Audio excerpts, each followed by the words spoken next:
Bismillahirrahmanirrahim. Assalamualaikum warahmatullahi wabarakatuh.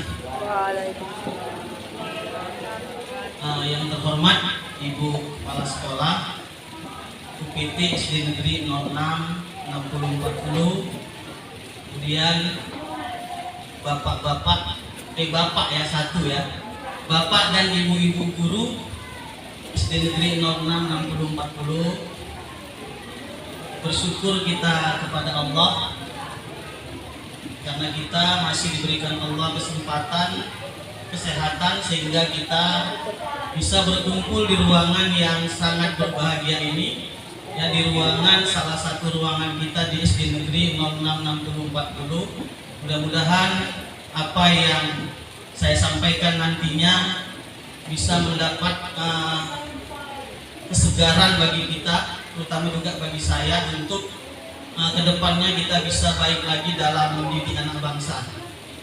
Bapak Ibu yang saya hormati, pada kesempatan ini saya bukan menggurui ya Ibu-ibu, hanya tugas dari LMS saya sebagai calon guru penggerak angkatan 10 yang alhamdulillah sudah berjalan kurang lebih 2 bulan yang saya jalani. Saya sudah sampai ke modul 2.1, karena modulnya itu ada 3, tapi di 3 itu nanti ada cabangnya. Modul 1 itu sampai 4, modul 2 sampai 3, modul 3 sampai 3. Nah Bapak Ibu, untuk mencapai guru penggerak ini ya itu ada tahapannya. Mungkin kita sebagian sudah tahu tahap pertama itu esai yang harus kita isi ya sesuai dengan apa yang sudah kita lakukan sebagai guru. Tahap 1. Kemudian ketika setelah lulus kita tahap 2 itu mengajar ya secara online. Itu akan dinilai oleh dua penilai, kemudian wawancara. Nah hari ini Bapak Ibu, saya sebagai guru penggerak, sebagai calon ya, bukan guru penggerak, calon guru penggerak, sudah beberapa kali saya mengikuti kegiatan pelatihan, apapun nama pelatihannya, tapi yang saya rasakan yang benar-benar pelatihan, memang benar-benar kita dididik, diajarkan sebagai guru, itu di guru penggerak ini. 2016 pengalaman saya Bapak Ibu, saya mengikuti kegiatan pelatihan instruktur nasional di Hotel Sochi 9 hari. Saya rasakan sebagai instruktur nasional itu belum ada apa-apanya dibandingkan dengan guru penggerak. Kemudian 2019 saya sebagai guru inti dipanggil lagi oleh Kemendikbud, pelatihan di Hotel Garuda selama 9 hari. Kalau untuk SD kita memang agak termarginalkan kita ini. Kalau SMA, SMK, SMP mereka pelatihan guru inti di Jawa. Kita guru SD di Medan.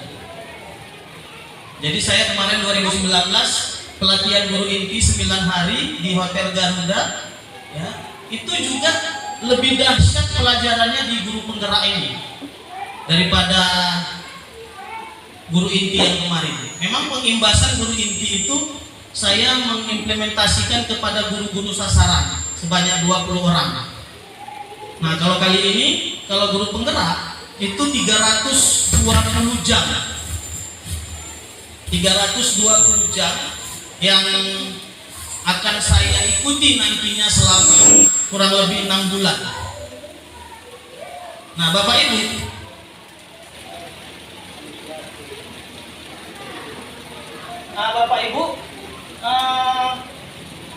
banyak modul-modul yang dalam guru penggerak ini ya yang saya pelajari.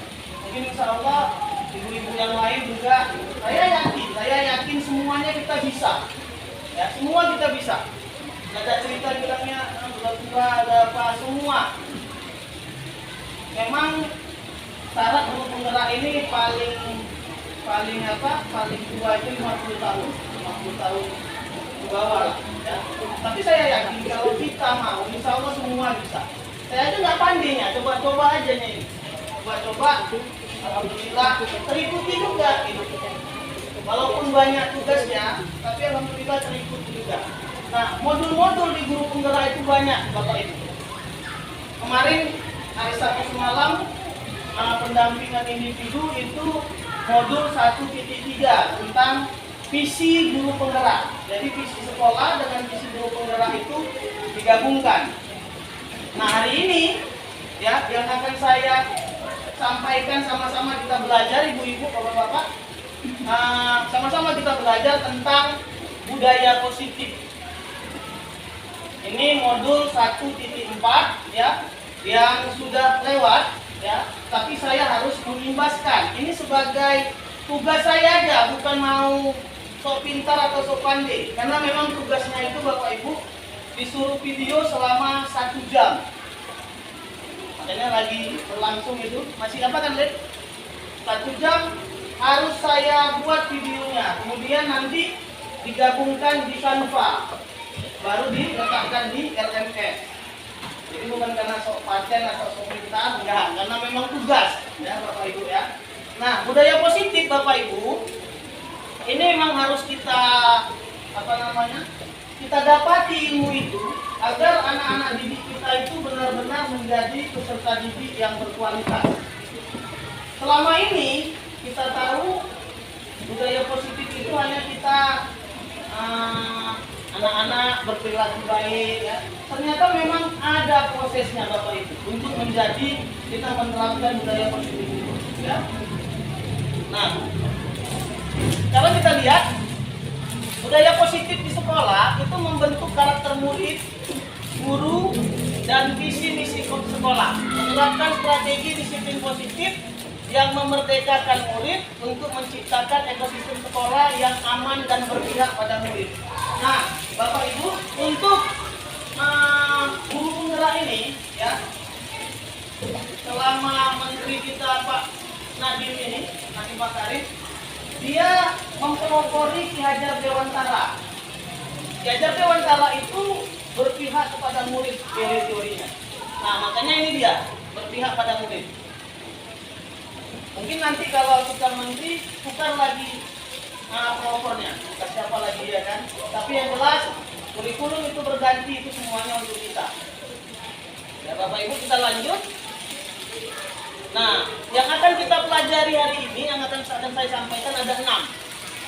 Ada 6. Selama 1 jam ke depan, ada 6 yang akan saya sampaikan. Nah, nanti ujungnya di sini Bapak Ibu, segitiga restitusi. Di sini nanti kita buat contoh kasus di mana siswa melakukan satu kesalahan. Nah, tadi dia satu perubahan ini paradigma. Nah, ini dia perubahan paradigma, stimulus respon lawan teori kontrol. Nah, miskonsepsi tentang kontrol. Kita lihat ilusi guru mengontrol murid. Jadi sebenarnya kita yang salah dalam persepsi kita mengontrol murid, padahal salah Bapak Ibu ya. Kemudian yang kedua, ilusi bahwa kritik dan membuat orang merasa bersalah dapat menguatkan karakter. Kemudian yang ketiga, ilusi bahwa semua penguatan positif, efektif dan bermanfaat, padahal tidak bukan. Kemudian ilusi bahwa orang dewasa memiliki hak untuk memaksa, ya, tidak ada kita disuruh memaksa. Ini miskonsepsinya. Kemudian perubahan paradigma, stimulus respon teori kontrol. Kita lihat stimulus responnya, kita mencoba mengubah orang agar berpandangan sama dengan kita. Bisa nggak kira-kira ini? Bapak Ibu, kita mengubah agar pandangan orang sama dengan kita. Bisa Bapak Ibu? Kira-kira kita menganggap pandangan kita itu sama dengan orang. Bisa nggak? Nggak bisa. Ya? Nah, teori kontrolnya adalah kita berusaha memahami, ini dia, memahami pandangan orang lain tentang dunia. Jadi nggak bisa kita samakan persepsi kita. Ya beda-beda kita ini. Dua kotak, dua persepsinya berbeda-beda. Ya, kemudian perilaku buruk dilihat sebagai suatu kesalahan. Semua perilaku memiliki tujuan, jadi tidak semua perilaku buruk itu sebagai bentuk kesalahan mutlak. Ya, kita lihat dulu apa yang menyebabkan dia membuat kesalahan. Ya, nanti di situ ada, nanti kita lihat kasusnya ya ibu-ibu ya. Kemudian yang ketiga, orang lain bisa mengontrol saya. Hanya Anda yang bisa mengontrol diri Anda, bukan orang lain. Kita sendiri yang mengontrol diri kita, bukan orang lain. Orang lain hanya sebagai alat saja. Kemudian yang kelima, pemaksaan ada pada saat bujukan gagal. Nah ini kolaborasinya dan konsensusnya menciptakan pilihan-pilihan baru. Dan yang terakhir adalah model berpikir menang atau kalah. Ya, padahal yang betul adalah model berpikir menang-menang. Ya, win-win solution. Menang-menang tapi ada solusinya. Ya. Kita lanjut, Bapak Ibu.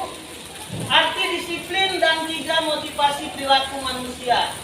Kita lihat, disiplin itu berasal dari bahasa Latin, ya, yaitu disiplina, yang artinya belajar. Ya ibu-ibu, jangan tegang kali lah, aku tegang ini tegang juga ini. Anak Pak,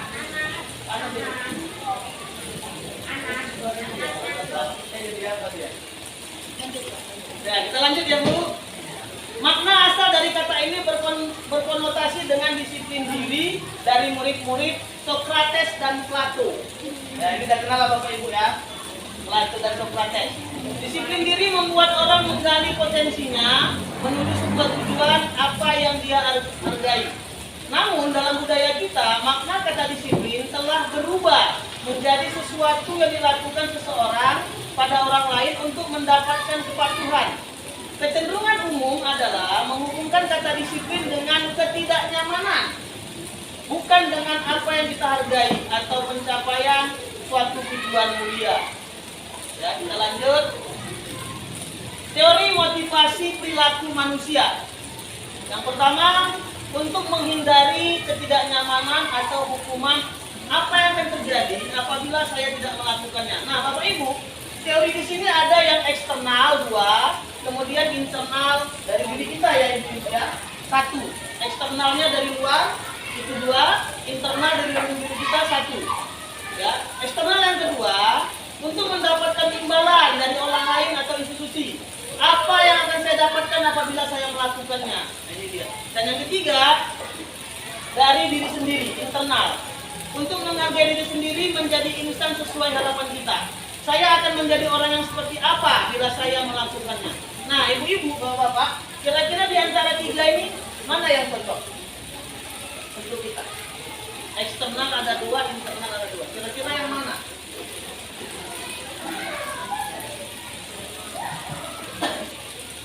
Yang mana kira-kira Bapak Ibu?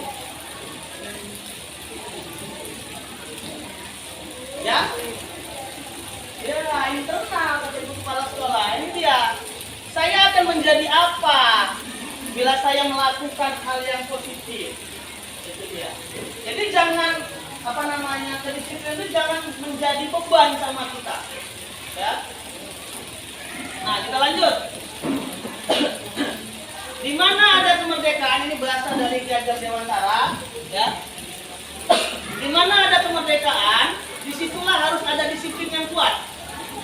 Merdeka itu artinya tidak hanya terlepas dari perintah, akan tetapi juga cakap buat memerintah diri sendiri. Ini kalimat dari petikan Ki Hajar Dewantara. Nah, ini dia Bapak Ibu, budaya positif, lingkungan positif, keyakinan kelas, dan peraturan kelas. Keyakinan kelas, hukuman, dan penghargaan. Nah, kita lihat lagi.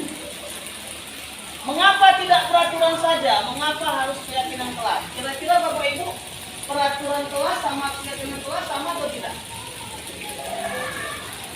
Peraturan kelas sama keyakinan kelas? Beda ya? Pasti beda. Mana yang bagus kira-kira? Peraturan kelas atau keyakinan kelas? Keyakinan kelas. Nah, kita selama ini tidak membuat ini ya Bapak Ibu ya, termasuk juga saya. Di awal pelajaran, di awal kita masuk tahun pelajaran baru, kita harus buat ini Bapak Ibu. Dan keyakinan kelas itu berpihak semuanya pada murid, dan murid yang mempunyai hak untuk menyepakati itu. Kita hanya sebagai jembatan saja itu. Ya, mereka yang buat. Nanti kita lihat nanti apa bahasa kira-kira untuk membuat keyakinan kelas itu. Saya tahun ajaran baru kemarin ini, saya buat keyakinan kelas, tapi semuanya salah. Yang saya buat keyakinan kelas semuanya salah. Karena saya belum belajar pada saat itu. Nah, setelah saya belajar baru ketahuan di mana letak salahnya. Ya, kemudian kita lanjut.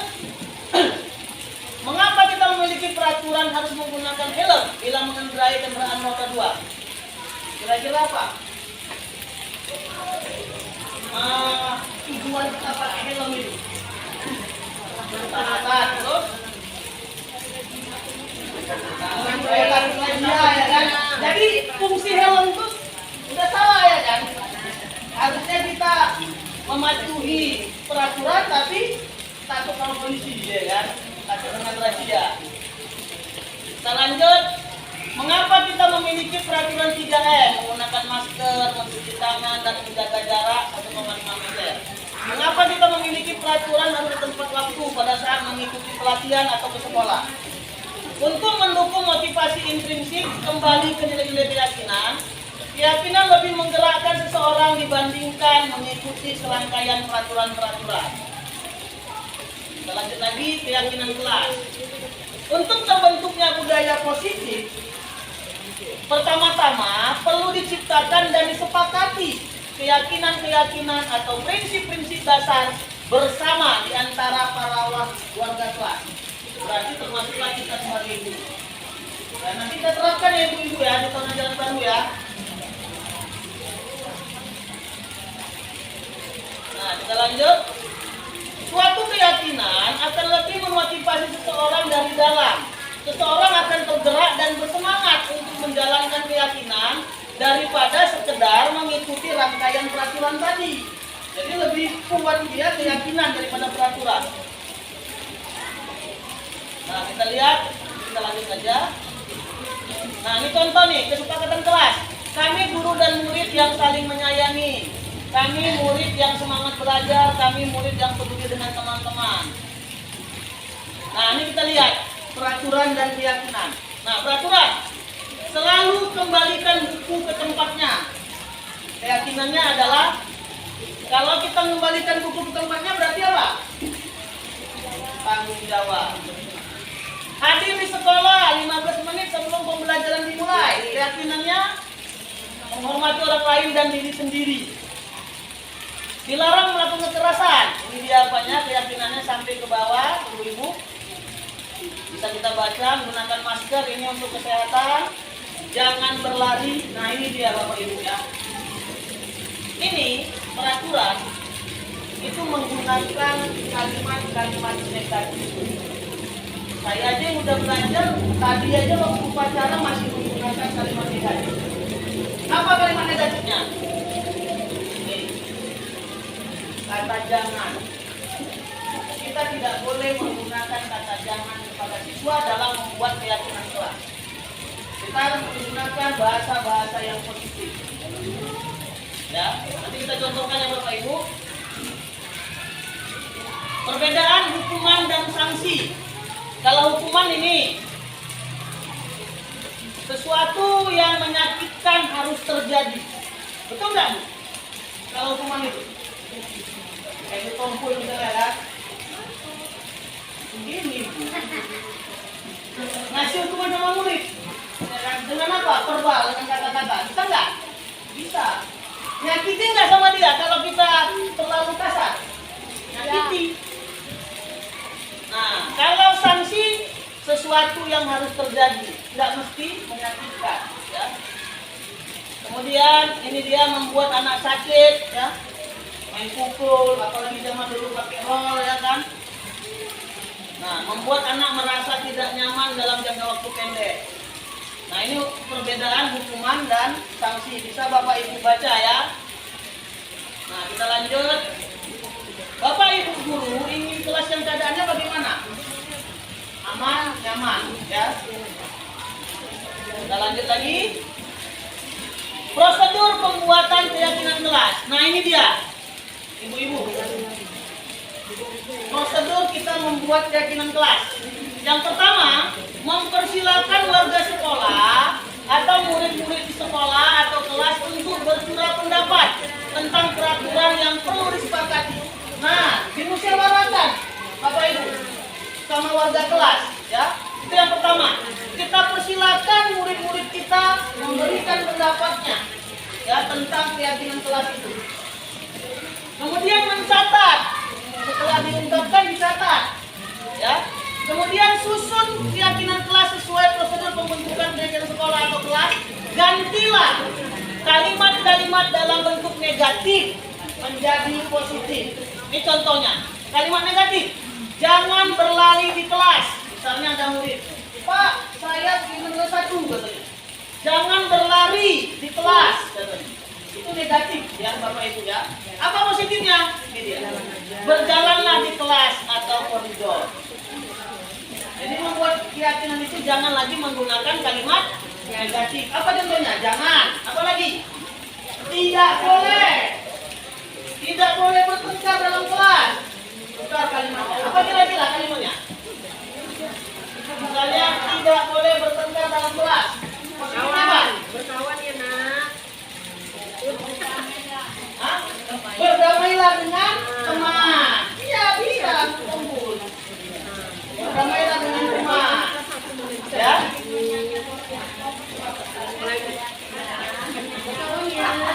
Kemudian tinjau kembali daftar surah pendapat yang sudah dicatat. Anda mungkin akan mendapati bahwa pernyataan yang tertulis sana masih banyak yang berupa peraturan-peraturan. Ubah peraturan-peraturan menjadi keyakinan. Nah, terus yang kedua, tinjau ulang sampai yang keempat, Bapak Ibu. Inilah prosedurnya kalau kita membuat keyakinan kelas. Nanti ibu-ibu bisa minta sama saya prosedurnya, ya, biar saya kopikan. Nah, 5 kebutuhan dasar manusia. Ini dia 5 kebutuhan dasar. Ibu-ibu, sebelum kita kemari kita ice briefing dulu, ya. Biar nggak tegang kali, ya. Ya Bapak Ibu, semua kita berdiri dulu.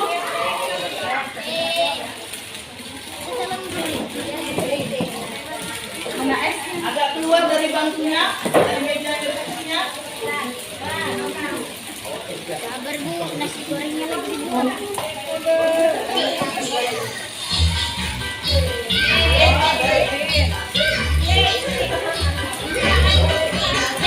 Ikut lagi.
Yang kedua cinta kasih, yang ketiga penguasaan, yang keempat kebebasan, yang kelima kesenangan. Kita bahas satu persatu ya, Bapak Ibu ya. Yang pertama bertahan hidup. Kebutuhan bertahan hidup.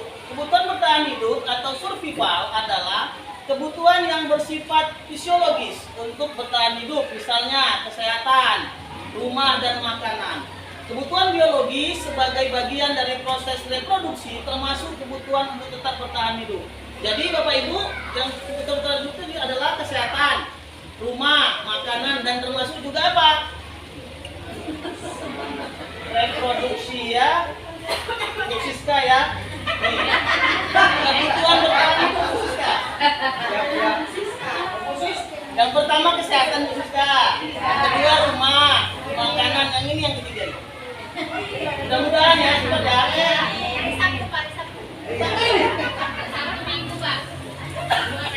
Sabtu Minggu ya. Kebutuhan yang kedua, kasih sayang. Ya, dan rasa diterima. Ini kita lanjut aja ya.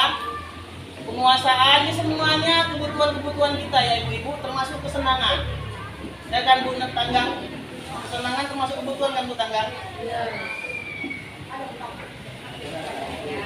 Nah, 5 posisi kontrol. Kita sudah masuk nanti ke arah pembuatan restitusi.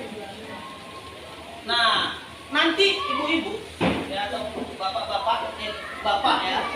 Di antara 5 ini, yang mana yang udah pernah kita lakukan dan yang mana yang harus kita lakukan ke depannya? Apakah kita sebagai penghukum, pembuat orang merasa bersalah, teman, pemantau atau manajer? Ini bisa kita lihat Bapak Ibu. Penghukum, guru berbuat menghardik, menunjuk-nunjuk, menyakiti, menyindir. Inilah dia penghukum. Pembuat orang bersalah, berceramah dan mengatakan seharusnya kamu seperti ini. Bapak kecewa dengan kalian. Nah ini dia, sebagai pembuat orang bersalah. Kemudian teman, ya sebagai teman, membuat alasan-alasan untuk muridnya. Kita buat alasan, kita rangkul dia, ya. Ternyata ini pun juga nggak benar, ya. Kita lanjut. Sebagai pemantau, menghitung dan mengukur. Nah, sebagai manajer, mengajukan pertanyaan-pertanyaan. Nah, di antara semua ini, ya ibu-ibu, nanti kita lihat di sini sebagai penghukum. Sebagai penghukum, seorang penghukum bisa menggunakan hukuman fisik maupun verbal, kata-kata. Orang-orang yang menjalankan posisi penghukum senantiasa mengatakan bahwa sekolah memerlukan sistem atau alat yang dapat lebih menekan murid-murid lebih dalam lagi. Guru-guru yang menerapkan posisi penghukum akan berkata, patuhi aturan saya, atau awas, kamu selalu saja salah. Ini juga sebagai penghukum. Selalu pasti yang terakhir selesai. Guru seperti ini senantiasa percaya hanya ada satu cara agar pembelajaran bisa berhasil, yaitu apa? Cara kita sendiri sebagai guru. Kenapa? Kita sebagai penghukum di sini. Yang kedua, pembuat merasa bersalah. Pada posisi ini, biasanya guru akan bersuara lebih lembut. Memang lembut memang. Pembuat rasa bersalah akan menggunakan keheningan yang membuat orang lain merasa tidak nyaman, bersalah atau rendah diri. Kata-kata yang keluar dengan lembut akan seperti ini. Ibu sangat kecewa sekali dengan kalian, dengan kamu. Kan lembut Bu ya. Berapa kali Bapak harus memberitahukan kalian ke kamu? Gimana coba kalau orang tua kamu tahu kamu berbuat begini?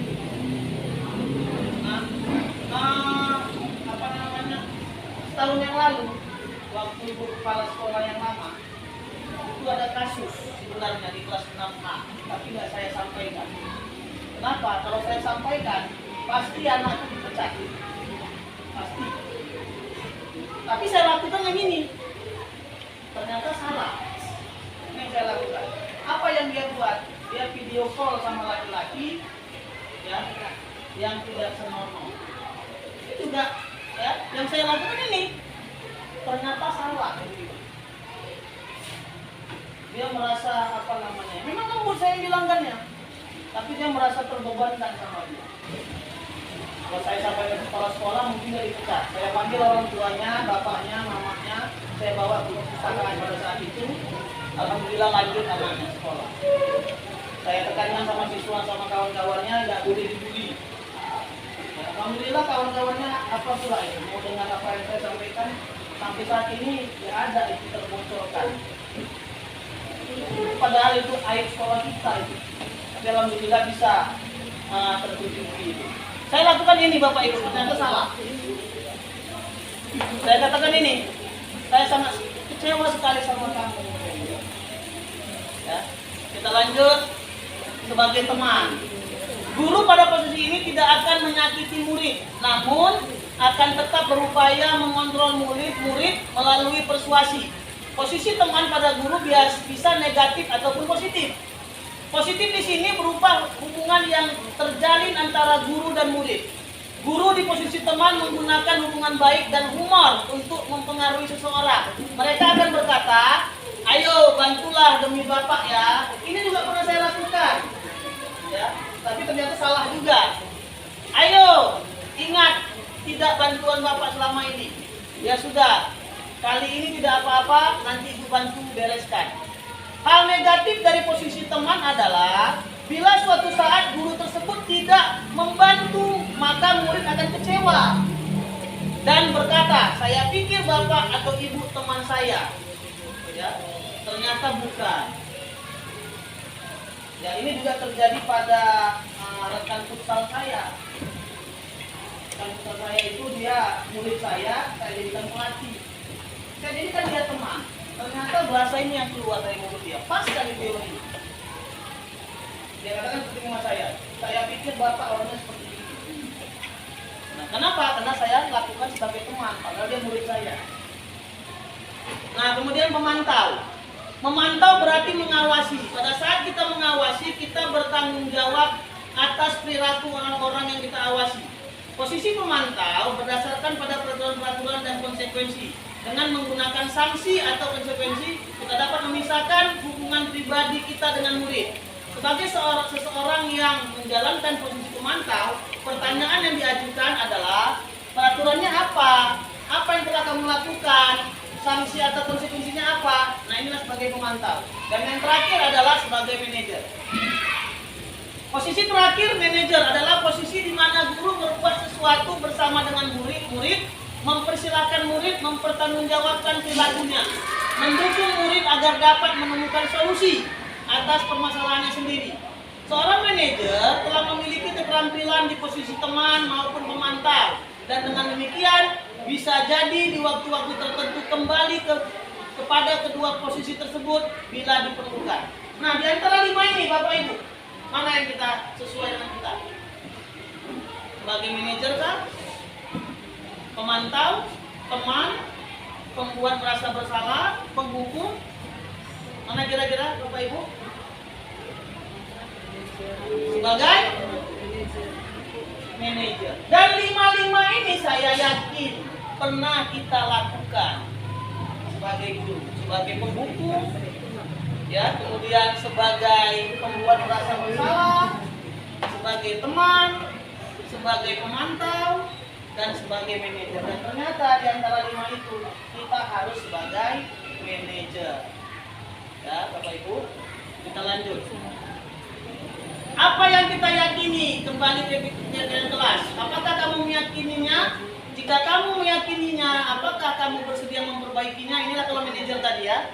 Tugas seorang manajer bukan mengatur perilaku seseorang. Kita membimbing murid untuk dapat mengatur dirinya.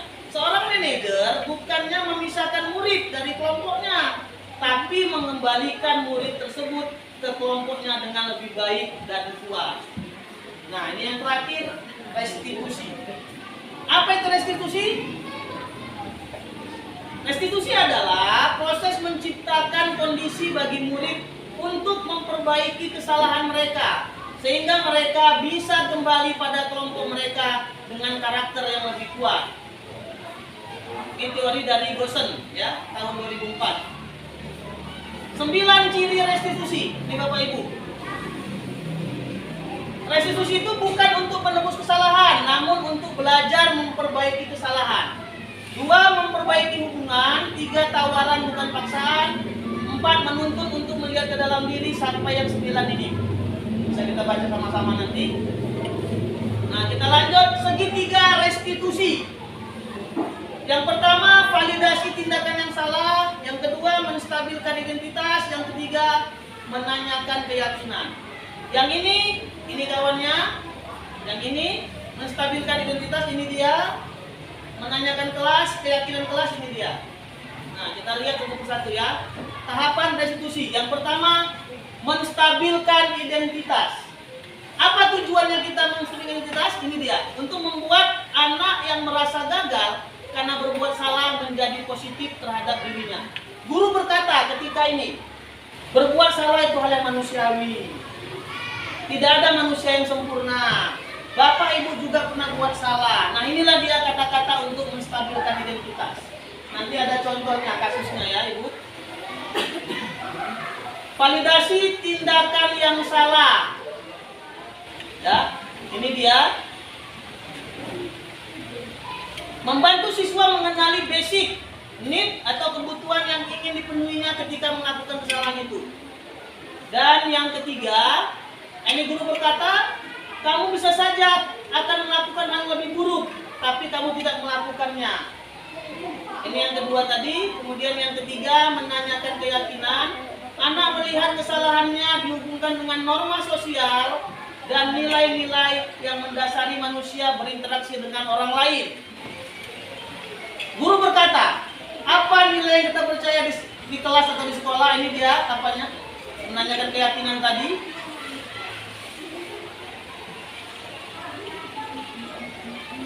Ini dokumentasi saya ketika mengapai keyakinan kelas. Ini waktu saya melakukan praktek restitusi. Nah, ini kita lihat videonya. Ibu.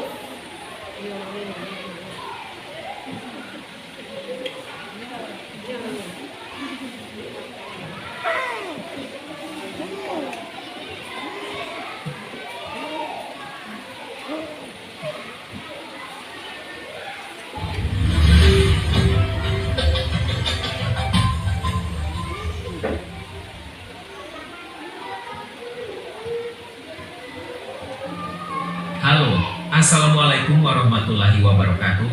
Saya Fahrul Rosi Caniago, CGT Angkatan 10 dari UPT SP Negeri 0 40 Kota Medan, Sumatera Utara.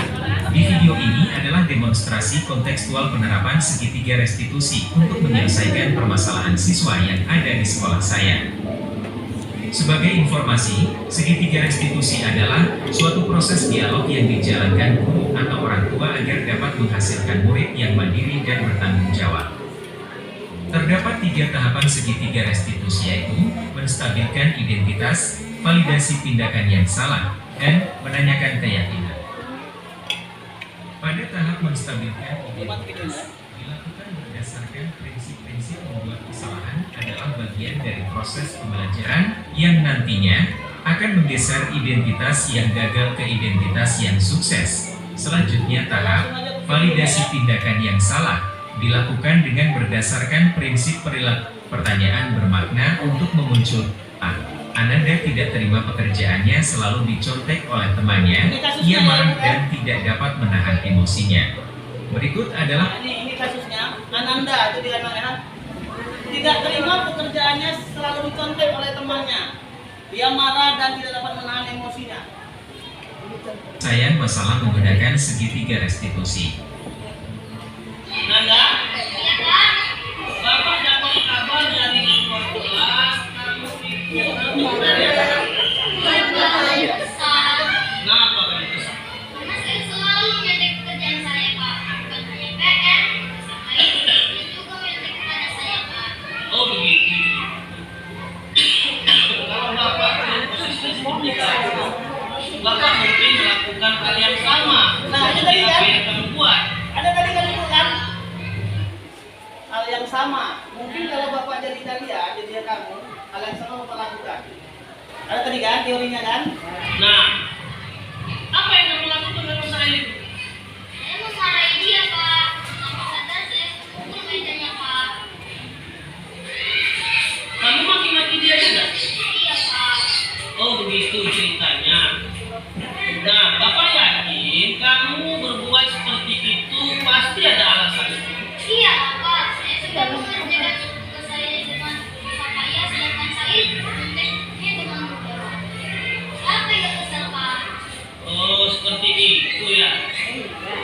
Ya wajar lah kalau kamu Ini maklum, marah, ada kecewa sama si ini. sakit, karena memang nggak layak. Dan nggak pakai teks ini ya, ya.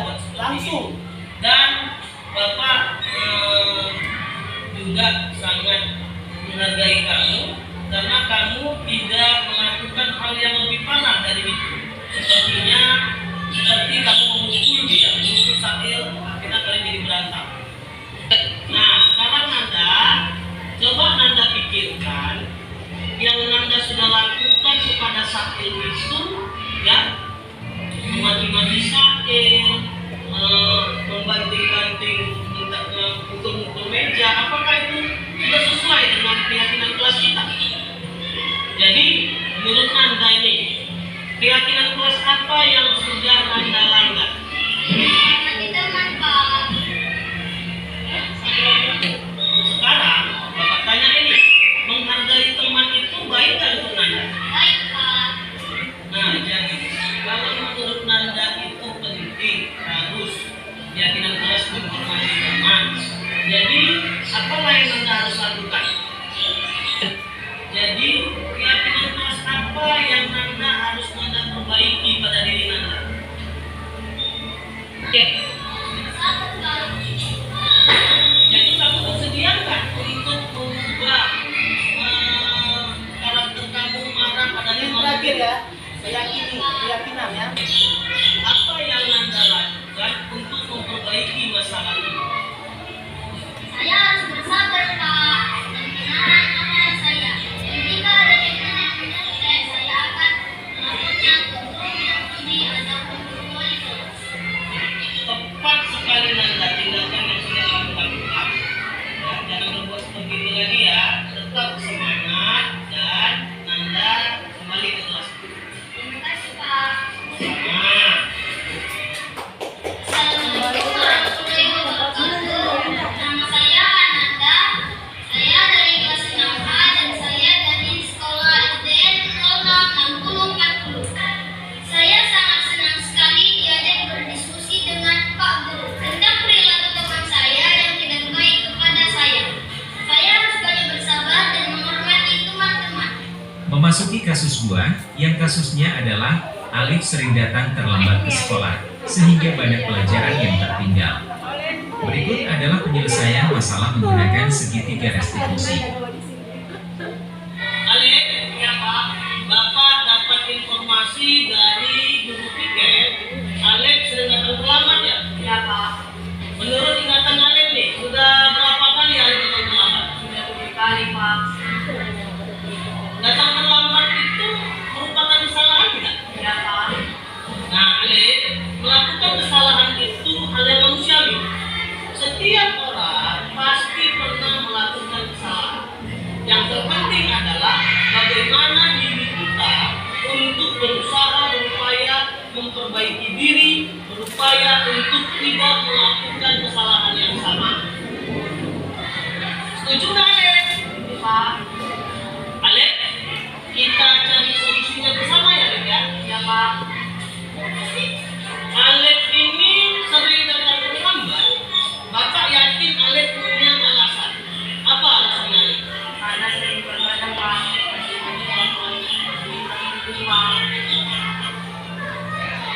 Alek tahu nggak keyakinan kelas, kesepakatan kelas yang sudah kita buat? Apa?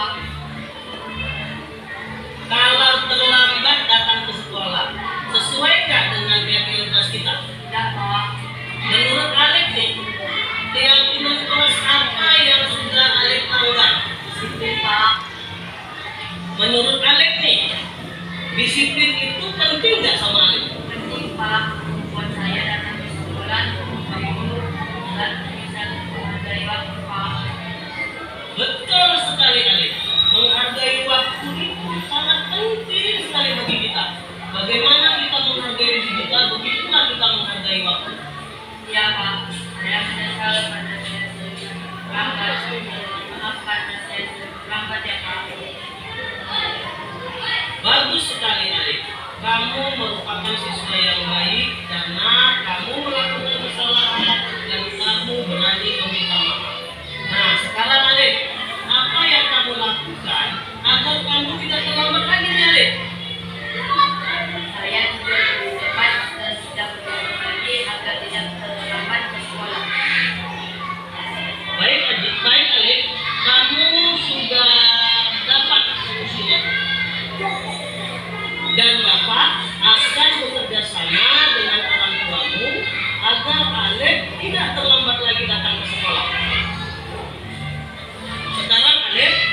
sudah bisa ke kelas. Terima kasih, Pak. Assalamualaikum warahmatullahi wabarakatuh. Nama saya Alfides Al-Fatir, kelas 6A, SD Negeri 066040. Terima kasih Pak Guru, saya senang sekali diajak diskusi dengan Pak Guru untuk menemukan solusi atas kesalahan yang telah saya lakukan. Saya tidak akan bergadang lagi supaya tidak terlambat ke sekolah.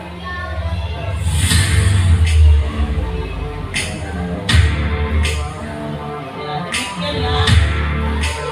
Bapak Ibu, demikian tadi contoh ya kasus tentang anak-anak kita. Yang pertama tadi terlambat datang ke sekolah. Ya, kemudian dia marah karena kerjaannya dicontek. Nah, menurut ibu-ibu atau bapak-bapak atau bapak, segitiga restitusi sudah tercapai nggak yang saya lakukan? Ini tadi ya, segitiga restitusi ya.